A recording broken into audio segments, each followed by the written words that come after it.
श्री सच्चिदानंद सद्गुरु साईनाथ महाराज की जय। श्री साईं सच्चरित्र अध्याय 10। श्री साईं बाबा का रहन सहन, शयन पटिया, शिरडी में निवास, उनके उपदेश, उनकी विनयशीलता, नानावली सुगम पथ। प्रारंभ। श्री साईं बाबा का सदा ही प्रेमपूर्वक स्मरण करो, क्योंकि वे सदैव दूसरों के कल्याणार्थ तत्पर तथा आत्मलीन रहते थे। उनका स्मरण करना ही जीवन और मृत्यु की पहेली को हल करना है। साधनाओं में यह अति श्रेष्ठ तथा सरल साधना है, क्योंकि इसमें द्रव्य व्यय नहीं होता। केवल मामूली परिश्रम से ही भविष्य नितांत फलदायक होता है। जब तक इंद्रियां बलिष्ठ हैं, क्षण क्षण हमें इस साधना को आचरण में लाना चाहिए। अन्य सब देवी देवता तो भ्रमित करने वाले हैं। केवल गुरु ही ईश्वर है। हमें उनके ही पवित्र चरण कमलों में श्रद्धा रखनी चाहिए। वे तो हर इंसान के भाग्य विधाता और प्रेम में प्रभु हैं। जो अनन्य भाव से उनकी सेवा करेंगे, वे भवसागर से निश्चय ही मुक्ति को प्राप्त होंगे। न्याय तथा मीमांसा या दर्शन शास्त्र पढ़ने की भी कोई आवश्यकता नहीं है। जिस प्रकार नदी या समुद्र पार करते समय नाविक पर विश्वास रखते हैं, उसी प्रकार का विश्वास हमें भवसागर से पार होने के लिए सद्गुरु पे करना चाहिए। सद्गुरु तो केवल भक्तों के भक्ति भाव की ओर देखकर उन्हें ज्ञान और परमानंद की प्राप्ति करा देते हैं। गत अध्याय में बाबा की भिक्षावृत्ति, भक्तों के अनुभव तथा अन्य विषयों का वर्णन किया गया है। अब पाठकगण सुने कि श्री साईं बाबा किस प्रकार से रहते, शयन करते और भिक्षा प्रदान करते थे। बाबा का विचित्र बिस्तर। पहले हम देखेंगे बाबा किस प्रकार शयन करते थे। श्री नाना साहब ढींगले एक 4 हाथ लंबा और 1 हथेली चौड़ी लकड़ी का तख्ता साईं बाबा के शयन हेतु लाए। तख्ता कहीं नीचे रखकर उस पर सोते। ऐसा न कर बाबा ने उसे पुरानी चिंदियों से, मस्जिद की बल्ली से झूले के समान बांधकर उस पर शयन करना प्रारंभ कर दिया। चिंदियों की बिल्कुल पतली और कमजोर होने के कारण लोगों को उसका झूला बनाना एक पहेली सा बन गया। चिंदियाँ तो केवल तख्ते का भी भार वहन नहीं कर सकती थीं, फिर वे बाबा के शरीर का भार किस प्रकार से सहन करेंगी। जिस प्रकार भी हो, यह तो राम ही जाने, परंतु यह तो बाबा की ही एक लीला थी। जो फटी चिंदियाँ तख्ते तथा बाबा का भार संभाल रही थी। तख्ते के चारों कोनों पर दीपक रात्रि भर जला करते थे। बाबा को तख्ते पर बैठे तथा शयन करते हुए देखना देवताओं को भी दुर्लभ दृश्य था। सब आश्चर्यचकित थे कि बाबा किस प्रकार तख्ते पर चढ़ते होंगे और किस प्रकार नीचे उतरते होंगे। कौतूहलवश लोग इस रहस्योद्घाटन के हेतु दृष्टि लगाए रहते थे, परंतु यह समझने में कोई भी सफल ना हो सका और इस रहस्य को जानने के लिए भीड़ उत्तरोत्तर बढ़ने लगी। इस कारण बाबा ने एक दिन तख्ता तोड़कर बाहर फेंक दिया। यद्यपि बाबा को अष्ट सिद्धियां प्राप्त थी, परंतु उन्होंने कभी भी उनका प्रयोग नहीं किया और ना ही कभी उनकी ऐसी इच्छा ही हुई। वे तो स्वतः ही स्वाभाविक रूप से पुण्यता प्राप्त होने के कारण उनके पास आ गई थी। ब्रह्म का सगुण अवतार। बाह्य दृष्टि से श्री साईं बाबा 3.5 हाथ लंबे एक सामान्य पुरुष थे, फिर भी प्रत्येक के हृदय में विराजमान थे। अंदर से आसक्ति रहित थे और स्थिर थे, परंतु बाहर से जन कल्याण के लिए सदैव चिंतित रहते थे।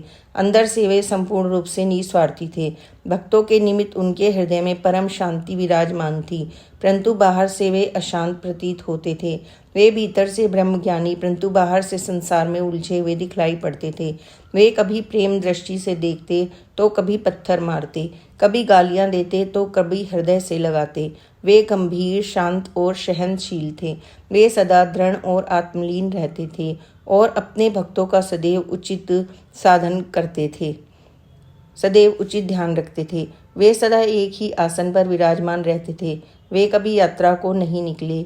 उनका दंड एक छोटी सी लकड़ी था, जिसे वे सदैव अपने पास संभाल कर रखते थे। विचार शून्य होने के कारण वे शांत थे। उन्होंने कांचन और कीर्ति की कभी चिंता नहीं की तथा सदा ही भिक्षावृत्ति द्वारा निर्वाह करते रहे। उनका जीवन ही इस प्रकार का था। अल्लाह मालिक सदैव उनके होठों पर रहता था। उनका भक्तों पर अटूट और विशेष प्रेम था। वे आत्मज्ञान की खान और परम दिव्य स्वरूप थे। श्री साईं बाबा का दिव्य स्वरूप इस तरह का था। एक अपरिमित, अनंत, सत्य और अपरिवर्तनशील सिद्धांत जिसके अंतर्गत यह सारा विश्व है, श्री साईं बाबा में आविर्भूत हुआ था। यह अमूल्य निधि केवल सत्व गुण संपन्न और भाग्यशाली भक्तों को ही प्राप्त हुई। जिन्होंने श्री साईं बाबा को केवल मनुष्य या सामान्य पुरुष समझा था, वे यथार्थ में अभागे थे या हैं। श्री साईं बाबा के माता पिता तथा उनकी जन्म तिथि का ठीक ठीक पता किसी को भी नहीं है, तो भी उनके शिरडी में निवास के द्वारा इसका अनुमान लगाया जा सकता है। जब पहल बाबा शिरडी में आए थे तो उस समय उनकी आयु केवल 16 वर्ष की थी। वे शिरडी में 3 वर्ष रहने के बाद कुछ समय के लिए अंतर ध्यान हो गए। कुछ काल के उपरांत वे औरंगाबाद के समीप में प्रकट हुए और चांद पाटिल की बारात के साथ पुनः शिरडी पधारे। उस समय उनकी आयु 20 वर्ष की थी। उन्होंने लगातार 60 वर्षों तक शिरडी में निवास किया और सन 1918 में महासमाधि ग्रहण की। इन तथ्यों के आधार पर हम कह सकते हैं कि उनकी जन्म तिथि सन 1838 के लगभग थी। बाबा का ध्येय और उपदेश। 17वीं शताब्दी में संत रामदास प्रकट हुए और उन्होंने यवनों से गायों और ब्राह्मणों की रक्षा करने का कार्य पर्याप्त सीमा तक सफलतापूर्वक किया, परंतु 2 शताब्दियों के व्यतीत हो जाने के बाद उन्होंने हिंदुओं और मुसलमानों में वैमनस्य बढ़ गया और इसे दूर करने के लिए ही श्री साईं बाबा प्रकट हुए। उनका सभी के लिए यही उपदेश था कि राम और रहीम एक ही हैं, उनमें किंचित मात्र भी भेद नहीं है, और तुम उनके अनुयायी क्यों पृथक पृथक रहकर परस्पर झगड़ते हो। अज्ञानी बालकों, दोनों जातियां एकता साधकर और एक साथ मिलजुल कर रहो, शांत चित्त से रहो और इस प्रकार राष्ट्रीय एकता का ध्येय प्राप्त करो। कलह और विवाद व्यर्थ है, इसलिए ना झगड़ो और ना परस्पर प्राण घातक ही बनो। सदैव अपने हित तथा कल्याण का विचार करो। श्री हरि तुम्हारी रक्षा अवश्य ही करेंगे। योग, वैराग्य, तप, ज्ञान आदि ईश्वर के समीप पहुँचने के मार्ग हैं। यदि तुम किसी तरह सफल साधक नहीं बन सकते तो तुम्हारा जन्म व्यर्थ ही है, क्योंकि तुम्हारी कोई कितनी ही निंदा क्यों ना करे, तुम उसका प्रतिकार ना करो। और यदि कोई शुभ कर्म करने की इच्छा है तो सदैव दूसरों की भलाई ही करो।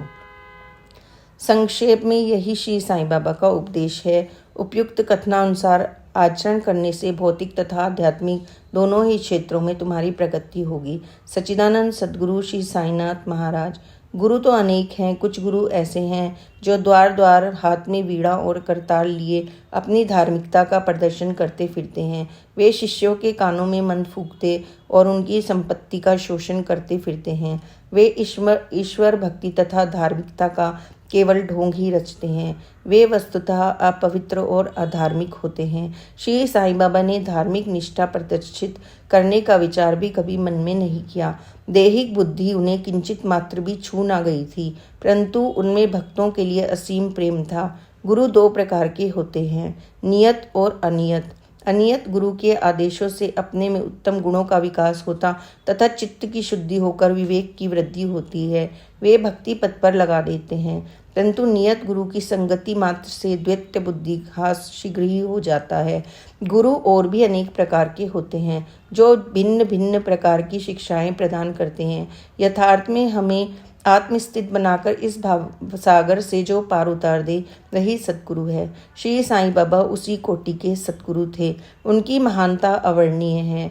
जो भक्त बाबा के दर्शनार्थ आते, उनके प्रश्न करने के पूर्व ही बाबा उनकी समस्त जीवन की त्रिकालिक घटनाओं का पूरा विवरण कह देते थे। वे समस्त भूतों में ईश्वर दर्शन किया करते थे। मित्र और शत्रु दोनों एक समान ही थे उनके लिए। वे निस्वार्थ तथा दृढ़ थे। भाग्य और दुर्भाग्य का उन पर कोई प्रभाव ना था। वे कभी संशयग्रस्त नहीं हुए। देहधारी होकर भी उन्हें किंचित मात्र भी देह से आसक्ति ना थी। देह तो उनके लिए केवल एक आवरण मात्र था। यथार्थ में तो वे नित्य मुक्त थे। वे शिरडीवासी धन्य हैं जिन्होंने श्री साईं बाबा की ईश्वर रूप में उपासना की। सोते जागते, खाते पीते, वाड़े या खेत और घर के अन्य कार्य करते हुए भी वे लोग सदैव उनका नाम स्मरण तथा गुणगान करते थे। साईं बाबा के अतिरिक्त दूसरा कोई ईश्वर वे मानते ही न थे। शिरडी की नारियों के प्रेम की माधुरी का तो कहना ही क्या, वे बिल्कुल भोली भाली थीं। उनका पवित्र प्रेम उन्हें ग्रामीण भाषा में भजन रचने की सदैव ही प्रेरणा देता रहता था। यद्यपि वे शिक्षित ना थीं, तो भी उनके सरल भजनों में वास्तविक काव्य की ही झलक थी। यह कोई विद्वता ना थी, पर वरन उनका सच्चा प्रेम ही इस प्रकार की कविता का प्रेरक था। कविता तो सच्चे प्रेम का प्रकट स्वरूप ही है, जिसमें चतुर श्रोतागण ही यथार्थ दर्शन या रसिकता का अनुभव करते हैं। सर्वसाधारण को इन लौकिक गीतों की बड़ी आवश्यकता है। शायद भविष्य में बाबा की कृपा से कोई भाग्यशाली भक्त गीत संग्रह कार्य अपने हाथ में लेकर इन गीतों को साई लीला पत्रिका या पुस्तक रूप में प्रकाशित करवा दे। बाबा की विनयशीलता। ऐसा कहते हैं कि भगवान में 6 प्रकार के विशेष गुण होते हैं, यथा कीर्ति, श्री, वैराग्य, ज्ञान, ऐश्वर्य और उदारता। श्री साईं बाबा में भी ये सब गुण विद्यमान थे।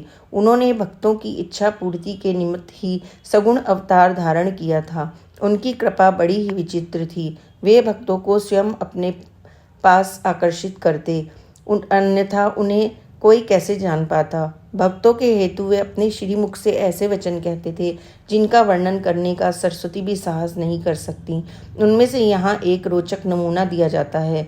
बाबा अति विनम्रता से कहते थे, दासानुदास मैं तुम्हारा ऋणी हूँ। तुम्हारे दर्शन मात्र से मुझे सांत्वना मिली। यह तुम्हारा मेरे ऊपर बड़ा उपकार है जो मुझे तुम्हारे चरणों का दर्शन प्राप्त हुआ। तुम्हारे दर्शन कर मैं अपने को धन्य समझता हूँ। कैसी विनम्रता है। यदि कोई यह सोचे कि इन वाक्यों को प्रकाशित करने में श्री साईं बाबा की महानता को आज पहुँची है, तो मैं इसके लिए क्षमा प्रार्थी हूँ और इसके प्रायश्चित स्वरूप मैं साईं नाम का कीर्तन तथा जप किया करता हूँ। यद्यपि बाह्य दृष्टि से बाबा विषय पदार्थों का उपभोग करते हुए प्रतीत होते थे, परंतु उन्हें किंचित मात्र भी उनकी गंध ना थी और ना ही उनके उपयोग का ज्ञान था। वे खाते अवश्य थे, परंतु उनकी जिह्वा को कोई स्वाद न था। वे नेत्रों से देखते थे, परंतु उस दृष्टि में उनकी कोई रुचि न थी। काम के संबंध में वे हनुमान सदृश अखंड ब्रह्मचारी थे। उन्हें किसी पदार्थ में आसक्ति न थी। वे शुद्ध चैतन्य स्वरूप थे, जहाँ समस्त इच्छाएं, अहंकार और अन्य चेष्टाएं विश्राम पाती थी। संक्षेप में वे निस्वार्थ मुक्ति और पूर्ण ब्रह्म थे। इस कथन को समझने के हेतु एक रोचक कथा का उदाहरण यहाँ दिया जाता है। नानावली। शिरडी में नानावली नाम का एक विचित्र और अनोखा व्यक्ति था। वह बाबा के सब कार्यों की देखभाल किया करता था। एक समय जब बाबा गादी पर विराजमान थे, वह उनके पास पहुंचा। वह स्वयं ही गादी पर बैठना चाहता था, इसलिए उसने बाबा को वहां से हटने को कहा। बाबा ने तुरंत ही गादी छोड़ दी। तब नानावली वहां विराजमान हो गए। थोड़े ही समय वह वहां बैठकर उठे और बाबा को अपना स्थान ग्रहण करने को कहा। बाबा पुनः आसन पर आकर बैठ गए। यह देखकर नानावली उनके चरणों पर गिर पड़ा और भाग गया। इस प्रकार अनायासी आज्ञा दिए जाने और वहां से उठाए जाने के कारण बाबा में किंचित मात्र भी अप्रसन्नता की झलक न थी। सुगम पथ, संतों की कथाओं का श्रवण करना और उनका समागम। बाह्य दृष्टि से यद्यपि श्री साईं बाबा का आचरण सामान्य पुरुषों के सदृश ही था, परंतु उनके कार्यों में उनकी असाधारण बुद्धिमत्ता और चतुराई स्पष्ट सी प्रतीत होती थी। उनके समस्त कर्म भक्तों की भलाई के निमित्त ही होते थे। उन्होंने कभी भी अपने भक्तों को किसी आसन या प्राणायाम के नियमों अथवा किसी उपासना का आदेश कभी नहीं दिया और न ही उनके कानों में कोई मंत्र ही फूका। उनका तो सभी के लिए यही कहना था कि चातुर्य त्याग कर सदैव साईं साईं का ही स्मरण करो। इस प्रकार आचरण करने से तुम्हारे समस्त बंधन छूट जाएंगे और तुम्हें मुक्ति की प्राप्ति हो जाएगी। पंचा अग्नि, तप, त्याग, स्मरण, अष्टांग योग आदि का साध्य होना केवल ब्राह्मणों को ही संभव है। मन का कार्य विचार करना है। बिना विचार किए वे एक क्षण भी नहीं रह सकता। यदि तुम उसे किसी विषय में लगा दोगे तो वह उसी का चिंतन करने लगेगा, और यदि उसे गुरु के अर्पण कर दोगे तब वह गुरु के संबंध में ही चिंतन करता रहेगा। आप लोग बहुत ध्यानपूर्वक साईं की महानता और श्रेष्ठता श्रवण कर चुके हैं। यह स्वाभाविक स्मरण और पूजन ही साईं कीर्तन है। संतों की कथा का स्मरण उतना कठिन नहीं जितना कि अन्य साधनाओं का, जिनका वर्णन ऊपर किया जा चुका है। ये कथाएं सांसारिक भय को निर्मूल कर आध्यात्मिक पथ पर आरूढ़ करती हैं। इसलिए इन कथाओं का हमेशा श्रवण और मनन करो तथा आचरण में भी लाओ। सांसारिक कार्यों में लगे रहने पर भी अपना चित्त साईं और उनकी कथाओं में लगाए रहो। तब तो यह निश्चित है कि वे कृपा अवश्य ही करेंगे। यह मार्ग अति सरल होने पर भी क्या कारण है कि सब कोई उसका अवलंबन नहीं करते। कारण केवल यह है कि ईश कृपा के अभाववश लोगों में संत कथाएं श्रवण करने की रुचि उत्पन्न नहीं होती। ईश्वर की कृपा से ही प्रत्येक कार्य सुचारू एवं सुंदर ढंग से चलता है। संतों की कथा का श्रवण ही संत समागम सदृश है। संत सानिध्य का महत्व अति महान है। उससे दैहिक बुद्धि, अहंकार और जन्म मृत्यु के चक्र से मुक्ति हो जाती है। हृदय की समस्त ग्रंथियां खुल जाती हैं और ईश्वर से मिलन हो जाता है, जो कि चैतन्य घन स्वरूप है। विषयों से निश्चित ही विरक्ति बढ़ती है तथा दुखों और सुखों में स्थिर रहने की शक्ति प्राप्त हो जाती है और आध्यात्मिक उन्नति सुलभ हो जाती है। यदि तुम कोई साधन जैसे नामा स्मरण, पूजन या भक्ति इत्यादि नहीं करते, परंतु अनन्य भाव से केवल संतों के ही शरणागत हो जाओ, तो वे आसानी से तुम्हें भवसागर के पार उतार देंगे। इसी कार्य के निमित्त ही संत विश्व में प्रकट होते हैं। पवित्र नदियाँ गंगा, यमुना, गोदावरी, कृष्णा, कावेरी आदि जो संसार के समस्त पापों को धो देती हैं, वे भी सदैव इच्छा करती हैं कि कोई महात्मा अपने चरण स्पर्श से हमें पावन करे। ऐसे संतों का प्रभाव है। गत जन्मों के शुभ कर्मों के फलस्वरूप ही श्री साईं चरणों की प्राप्ति संभव है। मैं श्री साईं के मोह विनाशक चरणों का ध्यान कर कर यह अध्याय समाप्त करता हूँ। उनका स्वरूप कितना सुंदर और मनोहर है। मस्जिद के किनारे पर खड़े हुए वे सब भक्तों को उनके कल्याणार्थ उति वितरण करते हैं, जो इस विश्व को मिथ्या मानकर सदा आत्मानंद में निमग्न रहते थे। ऐसे श्री सच्चिदानंद श्री साईनाथ महाराज के चरण कमलों में मेरा बार बार नमस्कार है। श्री सद्गुरु साईनाथा अर्पणमस्तु। शुभम भवतु। Please like and subscribe this channel. Online दर्शन के लिए please comment in box. Om Sai Ram, जय साई राम, ओम साई राम।